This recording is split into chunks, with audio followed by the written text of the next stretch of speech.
Assalamualaikum murid-murid. Hari ini kita akan mempelajari mata pelajaran Bahasa Melayu tahun 4 bersama Cikgu Intan. Tema kita pada hari ini, kebudayaan, kesenian dan estetika. Unit 12, adat dijunjung, budaya disanjung yang bertajuk Seindah Pinakul. Murid-murid semua boleh membuka buku teks halaman 81. Objektif pembelajaran kita pada hari ini ialah murid dapat menyenaraikan sekurang-kurangnya 7 kesalahan ejaan, tanda baca dan imbuhan dengan betul berdasarkan petikan.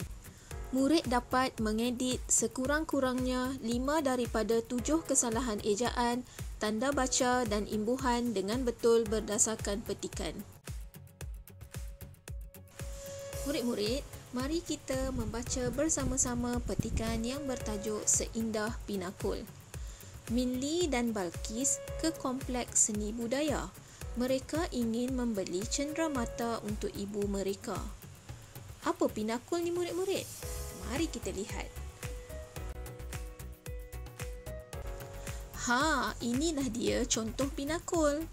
Pinakul ialah hiasan manik yang mempunyai nilai kesenian kraftangan tempatan bagi negeri Sabah. Hiasan manik ini diperbuat sepenuhnya menggunakan tangan. Nak tahu lebih lanjut? Mari kita baca petikan tentang pinakul. Sekarang ini kita akan membaca petikan sambil mengedit dan memurnikan petikan. Pinakul ialah hiasan manik yang mempunyai nilai kesenian kraftangan tempatan. Manik tersebut merupakan seni kraftangan etnik Rungus Sabah. Perusahaan manik ini menjadi sumber ekonomi majoriti wanita di Sabah. Di dalam petikan ini, terdapat 2 kesalahan yang melibatkan kesalahan ejaan dan juga penggunaan imbuhan. Kesalahan yang pertama adalah ejaan kraftangan. Kesalahan yang kedua melibatkan penggunaan imbuhan bagi perkataan menjadi. Kebiasaannya, pinakul dijadikan sebagai perhiasan kaum perempuan seperti gelang, rantai, tali pinggang dan kerongsang. Corak pinakul pada perhiasan mengikut motif tumbuh-tumbuhan, bunga dan haiwan. Manik hitam, putih dan merah merupakan warna asas yang sering menggunakan oleh masyarakat Rungus. Murid-murid, pada perenggan ini terdapat 2 kesalahan yang melibatkan tanda baca dan juga penggunaan imbuhan. Kesalahan yang pertama melibatkan kesalahan tanda baca yang perlu diletakkan di antara perkataan gelang, rantai dan tali pinggang. Kesalahan yang kedua melibatkan penggunaan imbuhan bagi perkataan menggunakan. Manik tersebut terbahagi kepada 2 jenis iaitu manik kaca dan manik plastik.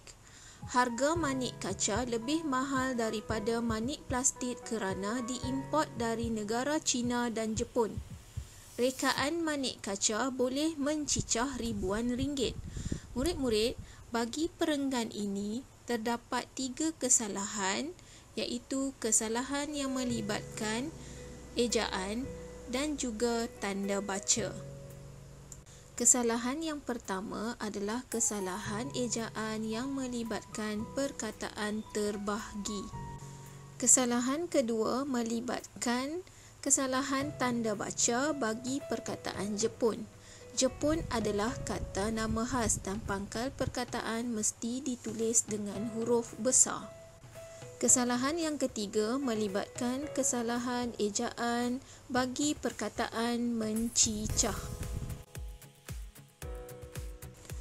Usaha kerajaan untuk memperkenalkan hiasan manik ke pasaran antarabangsa bertujuan untuk pemasarkan produk kraftangan negeri Sabah. Usaha ini dapat meningkatkan pendapatan negara. Murid-murid, bagi perenggan yang terakhir ini, kita dapat mengenal pasti hanya 1 kesalahan yang perlu dibetulkan. Bagi perenggan ini, terdapat kesalahan penggunaan imbuhan bagi perkataan pemasarkan.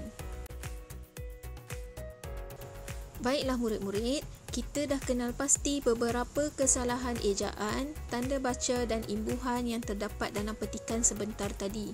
Sekarang, cikgu nak murid-murid senaraikan kesalahan ejaan, tanda baca dan imbuhan yang terdapat dalam petikan di dalam buku tulis bahasa Melayu. Cikgu nak kamu bina jadual seperti yang dipaparkan. Terdapat dua bahagian pada jadual ini, iaitu bahagian kesalahan dan pembetulan. Cikgu nak kamu senaraikan kesalahan yang telah kita kenal pasti tadi, kemudian buat pembetulan bagi ejaan, tanda baca dan imbuhan yang betul. Setelah selesai kamu membina jadual tadi, cikgu nak kamu salin semula petikan yang telah dimurnikan ke dalam buku tulis bahasa Melayu. Perkataan yang telah dibetulkan tadi, pastikan digariskan dengan pembaris. Bagi penilaian PBD menulis standard pembelajaran 3.3.2, cikgu nak kamu buat latihan ini. Betulkan kesalahan dalam teks berikut dengan menyalin petikan tersebut dalam buku tulis bahasa Melayu. Murid-murid boleh rujuk buku teks halaman 86.